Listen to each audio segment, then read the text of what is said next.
Tol mala. Manwa. Yanathan. Nathan. Guru be yete jantam. Gwa ke jo. Okay. Tiga bugdi. Tiga bugdi. KG2 ka shwali di. Chala Chapoth. Chapoth nga. Chapoth. Chuol nga. Chuol. Kajin tiga bugdi. Tabuan. Ha? Tiga bugdi. KG1. KG1. Shwali di. Hello Maro. Ha? Maro tu. Rongnikuoth. Rongnikuoth nga. Rongnikuoth. Chuol nga. Chuol. Chapoth. Nguguro be goro mi to gor. Doctor. No go doctor ga jama. Nguguro di doctor gor ga jama. 92 ka job. Goro ba ko tungo wala go. Goro di ka lokane din chui ke jas. Ka walto go. Jalot ko no go doctor le no. Voilà. Thank you. Rongnikuoth. Nguguro kwar ga jama. Guru ne to raga je bi raga. Wow, good dream. Rongnikuoth kan ngi di chuna. Wi mon ngi je di. Ne de alwe kam. Ko kimu ko. Kuri kam je. Guru di ko la la ruin mago. Eh? Wow, pada je tet pada ma Thank you, thank you. Chapoth. Me guru bi doctor gor nga je bi sin nga kay jitu. Di ga kwen. Mer ga kwen. A B C D E.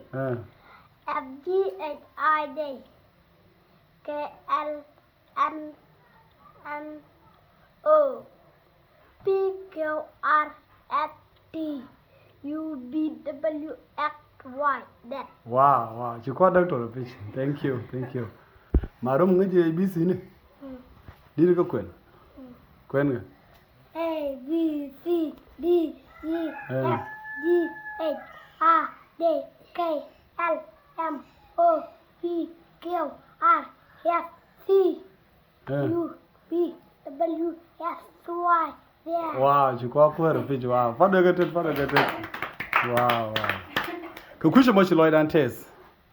Chapoth jin doctor mi char je ubna logni tin chus je na gur ke. Alek to kot ka be kam ji no ma ba palo kuidun ko ba ko dalat ke chot Jesus. Jin mi no ubna tin chus wi mon ko kuiru ke mi je bi ro jin ga no dum ti ke char je mi chat ke ne.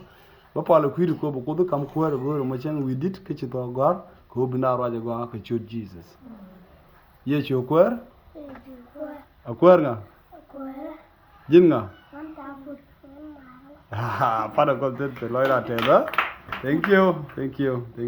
Na me jana gor ke ngo daga dara bije na ngash wadan ngo daga kwa kama no kode bije na me be succeed reincarnity ke chur Jesus.